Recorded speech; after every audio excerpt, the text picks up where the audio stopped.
तो सिंदूर लगाने के बाद एक अलग ही टाइप का दिखा रहा था इंसान में, नहीं?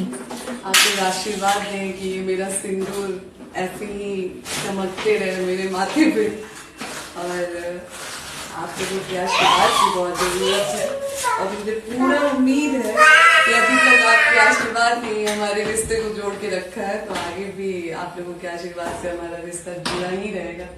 तो आप लोग बस जो भी लोग पवन सिंह की पत्नी ज्योति सिंह पे टिप्पणी करते हैं, खास करके यह बोलते हैं कि ज्योति सिंह कभी कभी सिंदूर नहीं लगाती है, इसे क्या मतलब है? मतलब कि तरह तरह के लोग कमेंट करते हैं कि ज्योति सिंह पवन सिंह को नहीं मानती है, इतना अगर मानती तो सिंदूर हमेशा लगाती। उन लोगों के लिए तमाचा है, जी हाँ, उन लोगों के लिए तमाचा मारेगा। इस वीडियो उन्होंने जिक्र भी कर दिया है, उनकी जो सिस्टर है सिंदूर को लेकर बात करते हुए नजर आ रही है, और यहाँ तक कि ज्योति सिंह ये कहते हुए नजर आ रही है कि ऐसे ही सलामत रहे मेरा सिंदूर माथे पे, ऐसे ही चमकता रहे। यहाँ तक कि फिलहाल आपने देखा होगा कि कोर्ट में लास्ट बताया जा रहा था कि लास्ट जो भी होगा फैसला इस बार हो जाएगा, पर ज्योति सिंह वहां पे नहीं पहुंची। जी हाँ, पवन सिंह जिस तरह से अगली बार कुछ बोले थे कि मेरा तबीयत खराब है, उसके वजह से नहीं आ पाए, नहीं तो उसी दिन मामला राफ साफ हो जाता। लेकिन इस बार जब लास्ट पर हुआ तो उस दिन ज्योति सिंह नहीं गई। बहुत लोगों का यह मानना है, कुछ कुछ करीबी लोग ऐसे यूट्यूबर है जिन्होंने वीडियो बनाया है और साफ साफ बतलाया है कि ज्योति सिंह नहीं चाहती है कि पवन सिंह से तलाक हो। जी हाँ,